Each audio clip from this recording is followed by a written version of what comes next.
Like, share and subscribe for more videos.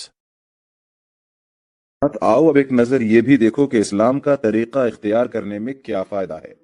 ऊपर तुमको मालूम हो चुका है कि इस जहान में हर तरफ खुदा की खुदाई के निशानात फैले हुए हैं। कायनात का ये अजीम शान कारखाना जो एक मुकम्मल निजाम और एक अटल कानून के तहत चल रहा है, खुद इस बात पर गवाह है कि इसका बनाने वाला और चलाने वाला एक जबरदस्त फरमारवा है जिसकी हुकूमत से कोई चीज सरताबी नहीं कर सकती। तमाम कायनात की तरह खुद इंसान भी यही फितरत रखता है कि उसकी इताअत करे, चुनाचे बेसमझे वो रात दिन उसी की इताअत कर रहा है, क्योंकि उसके कानून कुदरत की खिलाफ वर्जी करके वो जिंदा ही रह नहीं सकता। लेकिन खुदा ने इंसान को इल्म की काबिलियत, सोचने और समझने की कुव्वत और नेक और बद की तमीज देकर इरादे और इख्तियार में थोड़ी सी आजादी बख्शी है। इस आजादी में दरअसल इंसान का इम्तिहान है, उसकी अक्ल का इम्तिहान है, उसकी तमीज का इम्तिहान है, इस बात का इम्तिहान है कि उसे जो आजादी अता की गई है उसको वो किस तरह इस्तेमाल करता है। इस इम्तिहान में कोई एक तरीका इख्तियार करने पर इंसान को मजबूर नहीं किया गया है, क्योंकि मजबूर करने से इम्तिहान का मकसद ही फौत हो जाता है। तुम समझ सकते हो कि इम्तिहान में सवालात का पर्चा देने के बाद अगर तुमको एक खास जवाब देने पर मजबूर किया जाए तो ऐसे इम्तिहान से कोई फायदा ना होगा। तुम्हारी असल काबिलियत तो उसी वक्त खुलेगी जब तुमको हर किस्म के जवाब देने का इख्तियार हो। अगर तुमने सही जवाब दिया तो कामयाब होगे और आइंदा तरक्कियों का दरवाजा तुम्हारे लिए खुल जाएगा, और अगर गलत जवाब दिया तो नाकाम होगे और अपनी नाकाबिलियत से खुद ही अपनी तरक्की का रास्ता रोक लोगे। बिल्कुल इसी तरह अल्लाह ताला ने भी अपने इम्तिहान में इंसान को आजाद रखा है कि जो तरीका चाहे इख्तियार करे। अब एक शख्स तो वो है जो खुद अपनी कायनात की तरफ देखकर कायनात की फितरत को नहीं समझता, अपने खालिक की जात और सिफात को पहचानने में गलती करता है और इख्तियार की जो आजादी उसे दी गई है उससे फायदा उठाकर नाफरमानी और सरकशी का तरीका इख्तियार करता है। ये शख्स इल्म और अक्ल और तमीज और फर्ज शनासी के इम्तिहान में नाकाम हो गया। इसने खुद साबित कर दिया कि वो हर हैसियत से अदना दर्जे का आदमी है, लिहाजा इसका वही अंजाम होना चाहिए जो तुमने ऊपर देख लिया। इसके मुकाबले में एक दूसरा शख्स है जो इस इम्तिहान में कामयाब हो गया। इसने इल्म और अक्ल से सही काम लेकर खुदा को जाना और माना, हालांकि वो ऐसा करने पर मजबूर नहीं किया गया था। इसने नेक और बद की तमीज में भी गलती न की और अपने आजाद इंतखाब से नेकी ही को पसंद किया, हालांकि वो बदी की तरफ भी मायल होने का इख्तियार रखता था। उसने अपनी फितरत को समझा, अपने खुदा को पहचाना और नाफरमानी का इख्तियार रखने के बावजूद खुदा की फर्मा बरदारी ही इख्तियार की। इस शख्स को इम्तिहान में इसी वजह से तो कामयाबी नसीब हुई कि उसने अपनी अकल से ठीक काम लिया, आंखों से ठीक देखा, कानों से ठीक सुना, दिमाग से ठीक राय कायम की और दिल से उसी बात की पैरवी करने का फैसला किया जो ठीक थी। उसने हक को पहचान कर यह भी साबित कर दिया कि वो हक शनास है और हक के आगे सर झुकाकर यह भी दिखा दिया कि वो हक परस्त है। जाहिर है कि जिस शख्स में ये सिफात मौजूद हों उसको दुनिया और आखिरत दोनों में कामयाब होना चाहिए। वो इल्म और अमल के हर मैदान में सही रास्ता इख्तियार करेगा, इसलिए कि जो शख्स ज़ात खुदाबंदी से वाकिफ है और उसकी सिफात को पहचानता है वो दरअसल इल्म की इब्तिदा को भी जानता है और उसकी इंतहा को भी। ऐसा शख्स कभी गलत रास्तों में भटक नहीं सकता, क्योंकि इसका पहला कदम भी सही पड़ा है और जिस आखिरी मंजिल पर उसे जाना है उसको भी यकीन के साथ जानता है। अब वो फलसफियाना गौर खौज से कायनात के असरार समझने की कोशिश करेगा, एक काफिर फलसफी की तरह कभी शुकूक व शुबहात की भूल भुलैयों में गुम ना होगा।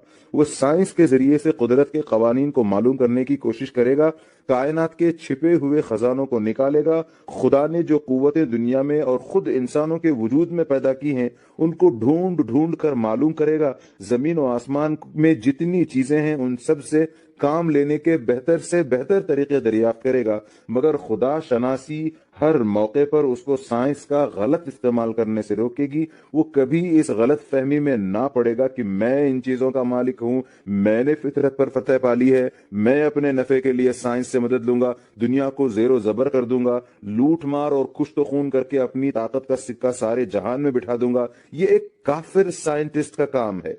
मुस्लिम साइंटिस्ट जितना ज्यादा साइंस पर उबूर हासिल करेगा उतना ही खुदा पर उसका यकीन ज्यादा होगा। اور اتنا ہی زیادہ وہ خدا کا شکر گزار بندہ بنے گا۔ اس کا عقیدہ یہ ہوگا کہ میرے مالک نے میری قوت اور میرے علم میں جو اضافہ کیا ہے، اس میں میں اپنی اور تمام انسانوں کی بھلائی کے لیے کوشش کروں گا، اور یہی اس کا صحیح شکریہ ہے۔ اس طرح تاریخ، معاشیات، سیاسیات، قانون اور دوسرے علوم و فنون میں بھی ایک مسلم اپنی تحقیق اور جد و جہد کے لحاظ سے ایک کافر کے مقابلے میں کم نہ رہے گا، مگر دونوں کی نظر میں بڑا فرق ہوگا۔ مسلم ہر علم کا معاملہ صحیح نظر سے کرے گا، صحیح مقصد کے لیے کرے گا اور صحیح نتیجے پر پہنچے گا۔ تاریخ میں وہ انسان کے گزشتہ تجربوں سے ٹھیک ٹھیک سبق لے گا، قوموں کی ترقی و تنزل کے صحیح اسباب معلوم کرے گا، ان کی تہذیب و تمدن کی مفید چیزیں دریافت کرے گا، ان کے نیک دل لوگوں کے حالات سے فائدہ اٹھائے گا اور ان تمام چیزوں سے بچے گا جس کی بدولت پچھلی قومیں تباہ ہو گئیں۔ معاشیات میں دولت کمانے اور خرچ کمانے کے ایسے طریقے معلوم کرے گا جن سے تمام انسانوں کا بھلا ہو، نہ یہ کہ ایک کا فائدہ اور بہتوں کا نقصان ہو۔ سیاسیات میں اس کی تمام توجہ اس طرف صرف ہوگی کہ دنیا میں امن، عدل اور انصاف اور نیکی اور شرافت کی حکومت ہو۔ کوئی شخص یا کوئی جماعت خدا کے بندوں کو اپنا بندہ نہ بنائے۔ حکومت اور اس کی تمام طاقتوں کو خدا کی امانت سمجھا جائے اور بندگان خدا کی بہتری کے لیے استعمال کیا جائے۔ قانون میں وہ اس نظر سے غور کرے گا کہ عدل و انصاف کے ساتھ لوگوں کے حقوق مقرر کیے جائیں اور کسی صورت سے کسی پر ظلم نہ ہونے پائے۔ مسلم کے اخلاق میں خدا ترسی، حق شناسی اور راست بازی ہوگی۔ وہ دنیا میں یہ سمجھ کر رہے گا کہ سب چیزوں کا مالک خدا ہے، میرے پاس اور سب انسانوں کے پاس جو کچھ ہے خدا ہی کا دیا ہوا ہے۔ میں کسی چیز کا، حتیٰ کہ خود اپنے جسم اور جسمانی قوتوں کا بھی مالک نہیں ہوں۔ سب کچھ خدا کی امانت ہے، اور اس امانت میں تصرف کرنے کا اختیار جو مجھے دیا گیا ہے اس کو خدا ہی کی مرضی کے مطابق استعمال کرنا چاہیے۔ ایک دن خدا مجھ سے اپنی یہ امانتیں واپس لے لے گا اور اس وقت مجھ کو ایک ایک چیز کا حساب دینا ہوگا۔ یہ سمجھ کر جو شخص دنیا میں رہے گا اس کے اخلاق کا اندازہ کرو۔ وہ اپنے دل کو برے خیالات سے پاک رکھے گا، وہ اپنے دماغ کو برائی کی فکر سے بچائے گا، وہ اپنی آنکھوں کو بری نگاہ سے روکے گا، وہ اپنے کانوں کو برائی سننے سے باز رکھے گا، وہ اپنی زبان کی حفاظت کرے گا تاکہ اس سے حق کے خلاف کوئی بات نہ نکلے۔ وہ اپنے پیٹ کو حرام کے رزق سے بھرنے کے بجائے بھوکا رہنا زیادہ پسند کرے گا۔ وہ اپنے ہاتھوں کو ظلم کے لیے کبھی نہ اٹھائے گا، وہ اپنے پاؤں کو برائی کے راستے پر کبھی نہ چلائے گا، وہ اپنے سر کو باطل کے سامنے کبھی نہ جھکائے گا، خواہ وہ کاٹ ہی کیوں نہ ڈالا جائے۔ وہ اپنی کسی خواہش اور کسی ضرورت کو ظلم اور ناحق کے راستے سے کبھی نہ پورا کرے گا۔ وہ نیکی اور شرافت کا مجسمہ ہوگا، حق اور صداقت کو ہر چیز سے زیادہ عزیز رکھے گا اور اس کے لیے اپنی ذات کے ہر فائدے اور اپنے دل کی ہر خواہش کو بلکہ اپنی ذات کو بھی قربان کر دے گا۔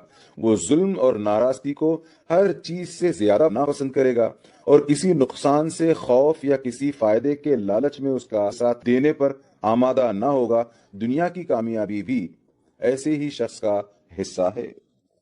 اس سے بڑھ کر دنیا میں کوئی معزز اور شریف نہ ہوگا، کیونکہ اس کا سر خدا کے سوا کسی کے سامنے جھکنے والا نہیں اور اس کا ہاتھ خدا کے سوا کسی کے آگے پھیلنے والا نہیں۔ ذلت ایسے شخص کے پاس کیوں کر پھٹک سکتی ہے؟ اس سے بڑھ کر دنیا میں کوئی طاقتور بھی نہ ہوگا، کیونکہ اس کے دل میں خدا کے سوا کسی اور کا خوف ہی نہیں ہوگا اور اس کو خدا کے سوا کسی سے بخشش اور انعام کا لالچ بھی نہیں ہوگا۔ کون سی طاقت ہے جو ایسے شخص کو حق اور راستی سے ہٹا سکتی ہو، اور کون سی دولت ہے جو اس کا ایمان خرید سکتی ہو؟ اس سے بڑھ کر دنیا میں کوئی غنی اور دولت مند بھی نہ ہوگا، کیونکہ وہ عیش پرست نہیں، خواہشات نفس کا بندہ نہیں، حریص اور لالچی نہیں، اپنی جائز محنت سے جو کچھ کماتا ہے اسی پر قناعت کرتا ہے اور ناجائز دولت کے ڈھیر بھی اگر اس کے سامنے لگا دیے جائیں تو ان کو حقارت سے ٹھکرا دیتا ہے۔ یہ اطمینان کی دولت ہے جس سے بڑھ کر کوئی دولت انسان کے لیے بڑی نہیں ہو سکتی۔ اس سے بڑھ کر دنیا میں کوئی محبوب اور ہر دل عزیز بھی نہ ہوگا، کیونکہ وہ ہر شخص کا حق ادا کرے گا اور کسی کا حق نہ مارے گا، ہر شخص سے نیکی کرے گا اور اس کے بدلے میں اپنے لیے کچھ نہ چاہے گا۔ لوگوں کے دل آپ سے آپ اس کی طرف کھینچیں گے اور ہر شخص اس کی عزت اور اس سے محبت کرنے پر مجبور ہوگا۔ اس سے بڑھ کر دنیا میں کسی کا اعتبار بھی نہ ہوگا۔ क्योंकि वो अमानत में खयानत ना करेगा, सदाकत से मुंह ना मोड़ेगा, वादे का सच्चा और मुआमले का खरा होगा और हर काम में ये समझकर ईमानदारी बरतेगा कि कोई और देखने वाला हो ना हो मगर खुदा तो सब कुछ देख रहा है। ऐसे शख्स की साख का क्या पूछना, कौन है जो इस पर भरोसा ना करेगा। एक मुस्लिम की सीरत को अच्छी तरह समझ लो तो तुमको यकीन आ जाएगा कि मुस्लिम कभी दुनिया में जलील और महकूम और मगलूब बनकर नहीं रह सकता। वो हमेशा गालिब और हाकिम ही रहेगा, क्योंकि इस्लाम जो सिफात इसमें पैदा करता है उस पर कोई कुव्वत गालिब नहीं आ सकती। इस तरह दुनिया में इज्जत और बुजुर्गी के साथ जिंदगी बसर करने के बाद जब वो अपने खुदा के सामने हाजिर होगा तो उस पर खुदा अपनी नेमतों और रहमतों की बारिश करेगा, क्योंकि जो अमानत उसके सुपुर्द की गई थी उसका पूरा पूरा हक उसने अदा कर दिया और जिस इम्तिहान में खुदा ने उसको डाला था उसमें वो पूरे पूरे नंबरों के साथ कामयाब होगा। ये अबदी कामयाबी जो दुनिया से लेकर आखिरत तक मुसलसल चली जाती है और कहीं उसका सिलसिला खत्म नहीं होता। ये इस्लाम है, इंसान का फितरी मजहब। ये किसी कौम और मुल्क के साथ खालिस नहीं, हर जमाने और हर कौम और हर मुल्क में खुदा शनास और हक पसंद लोग गुजरे हैं। उनका सब का यही मजहब था, वो मुस्लिम थे, खाह उनकी जबान में इस मजहब का नाम इस्लाम हो या कुछ और। बाब